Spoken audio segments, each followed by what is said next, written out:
Holes आपस में टकरा जाएं? क्या होगा अगर हम ब्लैक होल में कूद जाएं? आखिर कैसे हम ब्रह्मांड के आकार को माप सकते हैं? हमारा ये खूबसूरत ब्रह्मांड अनंत संभावनाओं और गहरे रहस्यों का खजाना है। इस अनंत ब्रह्मांड में बहुत सी चौंका देने वाली घटनाएं होती हैं, जो इस ब्रह्मांड के रहस्य को उजागर करने के साथ नए रहस्यों को जन्म देती हैं, और यह क्रम यूं ही चलता रहता है। तो चलिए जानते हैं ब्रह्मांड के इन अतरंगी सवालों के जवाब। ब्लैक होल्स के बारे में तो आपने कभी न कभी जरूर सुना होगा। वैज्ञानिक ब्लैक होल्स को ब्रह्मांड का दानव कहते हैं, क्योंकि ये अपने आसपास स्थित सभी वस्तुओं को निगल जाते हैं, यहाँ तक कि ये प्रकाश को भी नहीं छोड़ते। ब्लैक होल के अंदर जो भी एक बार चला जाता है तो उसका इस ब्रह्मांड से संपर्क हमेशा हमेशा के लिए खत्म हो जाता है। लेकिन उस वक्त क्या होगा जब दो ब्लैक होल्स आपस में टकरा जाएं? वैसे तो यह इस बात पर निर्भर करेगा कि दोनों ब्लैक होल्स एक दूसरे के सामने कितनी स्पीड और किस एंगल से आते हैं। अगर दो ब्लैक होल्स एक दूसरे के संपर्क में आते हैं तो दो प्रकार की घटनाएं घट सकती हैं। पहली घटना तो ये हो सकती है कि एक ब्लैक होल की ग्रेविटी दूसरे वाले को स्विंग शॉट के साथ दूर फेंक दे, जिसकी संभावना बहुत कम है। दूसरी घटना ये हो सकती है कि दो ब्लैक होल्स एक दूसरे को ऑर्बिट करते करते धीरे धीरे एक दूसरे के करीब आ जाएं।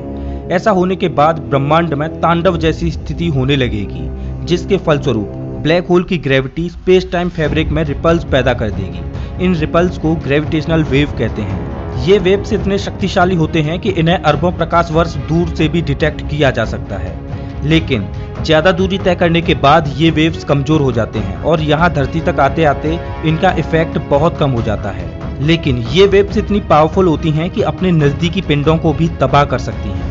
और जैसा कि आइंस्टाइन ने अपनी थ्योरी में बताया था कि बाइनरी ऑब्जेक्ट के एक दूसरे के ऑर्बिट करने से ग्रेविटेशनल रेडिएशन बाहर निकलती हैं, जिनकी वजह से इनका ऑर्बिट छोटा होता जाएगा और दोनों ब्लैक होल एक दूसरे के करीब आते जाएंगे। यह समय उन ब्लैक होल के आसपास के एरिया के लिए तांडव भरा होगा। उनके आसपास का स्पेस टाइम समुद्र में भयंकर तूफान लेती लहरों के समान होगा और फिर अंत में ये दोनों ब्लैक होल्स एक दूसरे में मर्ज हो जाएंगे, जिसके बाद बहुत बड़ा भयंकर विस्फोट होगा। यह भयंकर विस्फोट ऐसा होगा जिसे कई प्रकाश वर्ष दूर तक ऑब्जर्व किया जा सकेगा। इसके बाद ये दोनों ब्लैक होल्स मिलकर एक बड़े ब्लैक होल की रचना करेंगे। इस बड़े ब्लैक होल को सुपरमैसिव ब्लैक होल कहा जाता है।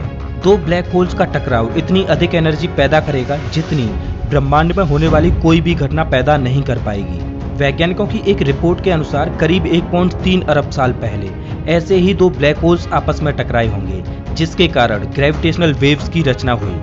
ये बहुत ही स्ट्रॉन्ग वेव्स थीं जो लाइट की स्पीड से ब्रह्मांड में यात्रा करने निकल गए और करीब 1 अरब साल के सफर के बाद ये ग्रेविटेशनल वेव्स धरती पर डिटेक्ट की गईं। तो अब आप समझ ही गए होंगे कि दो ब्लैक होल्स के टकराने पर क्या हो सकता है। चलिए अब चलते हैं अपने दूसरे सवाल के जवाब की ओर। क्या होगा अगर हम ब्लैक होल में कूद जाएं? जब भी हम ब्लैक होल के बारे में पढ़ते हैं या सुनते हैं तो हमें ऐसा लगता है कि ब्रह्मांड में यही एकमात्र ऐसी जगह है जहां पर हर चीज अपना अस्तित्व खो देती है, लेकिन ऐसा नहीं है।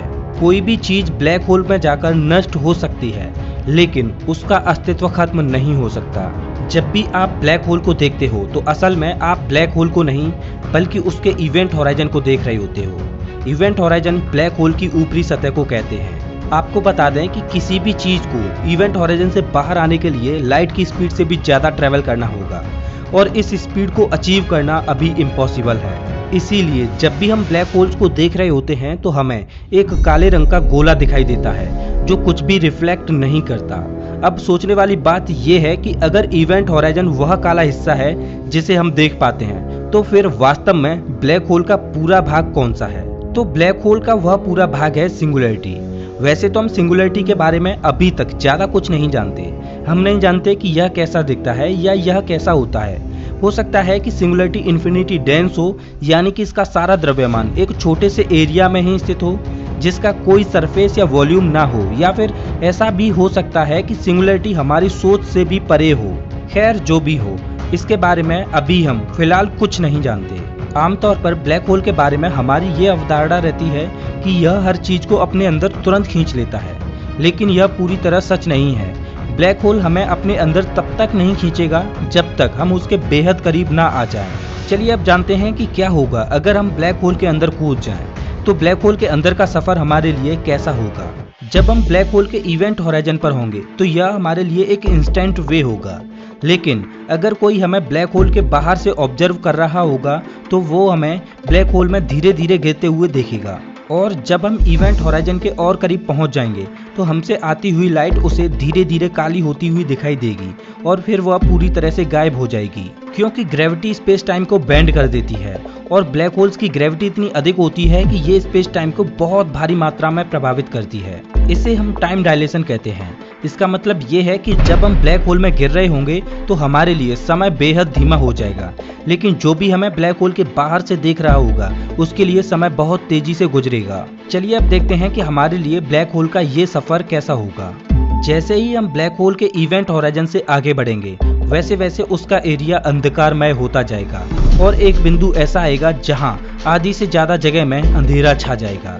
तब हम एक ऐसी जगह में होंगे जिसे द फोटोन स्फीयर कहते हैं। ये ब्लैक होल का वो एरिया है जहां ना तो प्रकाश ब्लैक होल के अंदर ही जाता है और ना ही बाहर रहता है। दरअसल यहाँ पर प्रकाश ब्लैक होल का चक्कर काट रहा होता है और अगर हम इस पॉइंट पर रुक कर देखें तो हमें हमारे सिर के पीछे का हिस्सा दिखाई देगा, क्योंकि यहाँ पर सिर के पीछे वाले भाग से रिफ्लेक्ट होने वाली लाइट पूरे ब्लैक होल का चक्कर काटकर हमारे सामने की तरफ आ जाएगी। अब इससे आगे जाने पर हमारे आगे की ओर पूरा अंधेरा छा जाएगा, लेकिन पीछे की तरफ देखने पर हमें यूनिवर्स से आती हुई लाइट स्लोली एक सर्कल में कन्वर्ट होती हुई नजर आएगी। अब हम जैसे जैसे सिंगुलरिटी के करीब आते जाएंगे वैसे वैसे हमारे लिए मुश्किलें बढ़ती जाएंगी, क्योंकि यहाँ पर डिस्टेंस काफी कम हो जाएगी और एक छोटे से डिस्टेंस में ग्रेविटी का खिंचाव ज्यादा होने लगेगा।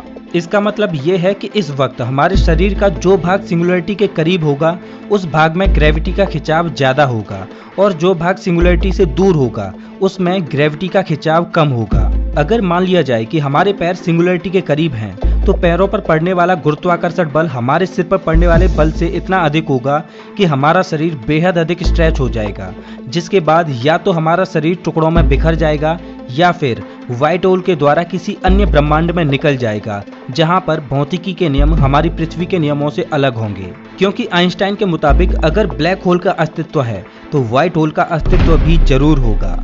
वैसे तो ब्लैक होल में गिरने के बाद क्या होगा ये कोई नहीं जानता, यह केवल एक काल्पनिक थ्योरी है जिस बारे में वैज्ञानिक अभी रिसर्च कर रहे हैं। चलिए अब चलते हैं अपने तीसरे सवाल के जवाब की ओर। हम इस ब्रह्मांड के आकार को कैसे माप सकते हैं? वैसे तो हमारा ये ब्रह्मांड बहुत बड़ा है, लेकिन सवाल ये है कि आखिर यह कितना बड़ा है? क्या हम इसे कभी माप सकते हैं? क्या इसकी कोई अंतिम सीमा है, और अगर है तो वह कितनी दूर है, और हम इस दूरी को कैसे माप सकते हैं? वैज्ञानिकों के मुताबिक हमारे ब्रह्मांड के दो अलग अलग मायने हैं। पहला ये कि ब्रह्मांड एक ऑब्जर्वेबल यूनिवर्स है, मतलब कि यह ब्रह्मांड का वह हिस्सा है जहां तक हम देख सकते हैं, और दूसरा है पूर्ण ब्रह्मांड। ये वो ब्रह्मांड है जिसका कभी अस्तित्व था, अस्तित्व है और अस्तित्व में रहेगा। क्योंकि इस ब्रह्मांड को पूरा नहीं देख सकते, इसलिए हम इस ब्रह्मांड के बारे में पूरी तरह से नहीं जानते। अनंत ब्रह्मांड में कुछ चीजें इतनी दूर मौजूद हैं जिनका प्रकाश आज तक हमारे पास पहुंच ही नहीं पाया। लेकिन अगर हम ऑब्जर्वेबल ब्रह्मांड की बात करें तो इसकी एक अंतिम सीमा है जिसे एज ऑफ द यूनिवर्स कहा जाता है। यह सीमा पूरे ब्रह्मांड का अंतिम छोर नहीं है, बल्कि यह वह सीमा है जहां तक हम देख सकते हैं, यानी कि यह सीमा ऑब्जर्वेबल यूनिवर्स की अंतिम सीमा है। वैज्ञानिकों के मुताबिक ब्रह्मांड की उम्र 13.8 अरब साल है, क्योंकि इतना ही प्रकाश अभी तक हम तक पहुंच पाया है। इसके आगे के बारे में वैज्ञानिकों को कोई जानकारी नहीं है। वैज्ञानिकों के अनुसार ऑब्जर्वेबल यूनिवर्स के एज से हमारे बीच की दूरी